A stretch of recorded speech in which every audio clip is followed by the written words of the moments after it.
So Yamaha's MT-09 is up for an update in 2024, hot on the heels of the XSR900 GP version that was recently announced, and while this is more of a tweak than a full update, there's some good changes that are likely to be well received here. So let's take a look at the 2024 MT-09, and I'll also do a quick overview of the MT-09 SP at the end. Running through the updates, there's lots of talk of styling and ergo tweaks, and a cursory glance could miss the changes if you're not paying attention. The MT-09 has been sharpened up overall, losing some of the more bulbous and organic feel and moving back to a sportier form that's a bit more reminiscent of the MT-07. The headlight's drawn back in and runs a different light loadout. The tank is sharper and lower, with the seat revised to match. The tail also seems a bit sharper while doing away with that old single piece seat. Yamaha reckon the inspiration was the YZ MX bikes, but that may relate to trying to give riders more freedom to move around on the bike than anything else, because that's a real stretch from the styling perspective. That specifically includes the new tank, which is lower and more angular, a new LED headlight and bifunctional LED projector with twin position lights, as well as a new headlight cover. Overall a big improvement to my eye, including the headlight,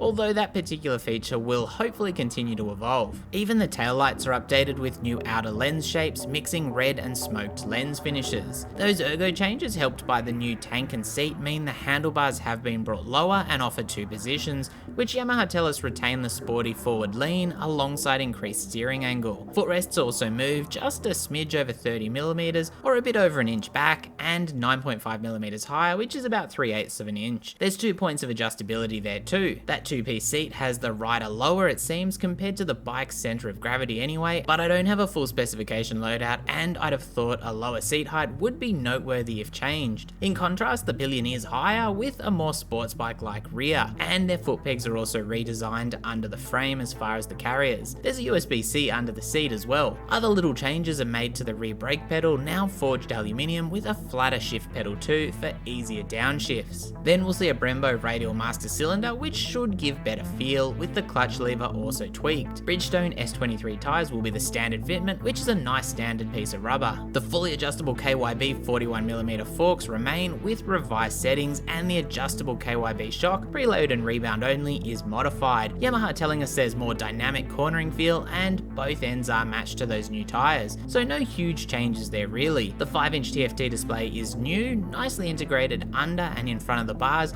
with smartphone connectivity and navigation standard with the free MyRide app available. Joining those updates are new switchgear, which will apparently offer easier control and more intuitive inputs, which is what I always look for. The electronic systems continue from the previous version with ride modes including engine power and electronic intervention levels through sport, street and rain, alongside 2 custom modes. Those individual rider aids include power, slide control, traction control, lift control, and thanks to the 6-axis IMU, allow cornering functionality with brake control and a new back slip regulator, which stabilizes rear wheel locks in low grip conditions where the slipper clutch may not be up to the task. We also see cruise control, which is something Honda should take note of with the Hornet as a demanded feature, although there is a significant price and spec difference between these two machines. We also see soft click and auto cancelling indicators, the soft click offering just 3 flashes, self-cancelling being pretty self-explanatory in comparison, but something to test in real world conditions. Not that I doubt Yamaha, but I've never seen a perfect self-cancelling system on a bike personally. There's also a new quick shifter, basically the 3rd generation version over the previous V2. Yamaha note it won't work at either extremely high or low RPM, or when the bike is neither accelerating or decelerating, with a dash display letting you know when it's essentially just active. Finally, we also see a new resonator style design in the airbox, which should emphasize the triple cylinder howl and is a nice solution to the ever increasing sound limitations generally tuned to kick in where the bike won't get caught out by those tests. This is aimed at the rider specifically, so you get the full effect. Meanwhile, we'll get a midnight cyan, icon blue and tech black color option.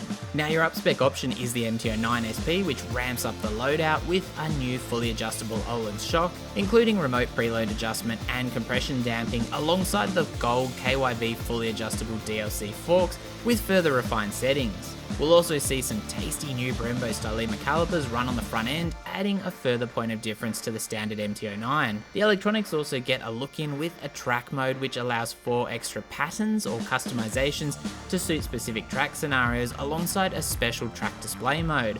That track setting also allows finer control of the engine brake management and brake control systems apparently, with ABS deactivation on the rear also possible. Then add a smart key system with a new main switch for getting things fired up, which obviously means you can keep the key in your pocket. This system also locks and unlocks the tank. Ensuring the MT-09 SP stands out is the R1M inspired paint scheme with those matching gold forks and a brushed aluminium swing arm. Obviously the MT-09 updates are all carried across, including that sharper styling. There's no Australian pricing or specific arrival dates yet that I've seen, however we do have US pricing, which sits at $10,599 for the standard and $12,299 MSRP for the MT-09 SP 2024. Compared to the standard pricing for the 2023, that's an $800 increase according to some sources, so I wouldn't be surprised to see a jump of about $1,500 here in Australia. Although to be honest, while still a good value option, the bike has lost that incredible price point that the original MT-09 was so renowned for, with the huge updates we've seen, especially with the last two updates. Overall, I think that's a win, with the MT-09 well placed to compete with bikes like the KTM 890 Duke and the Triumph Street Triples, but Yamaha have lost their direct competitor to something like the Honda Hornet or the GSX 8S from Suzuki. Let me know what you think though, and hit like if you're still here. As always, stay safe out there, and thanks for watching.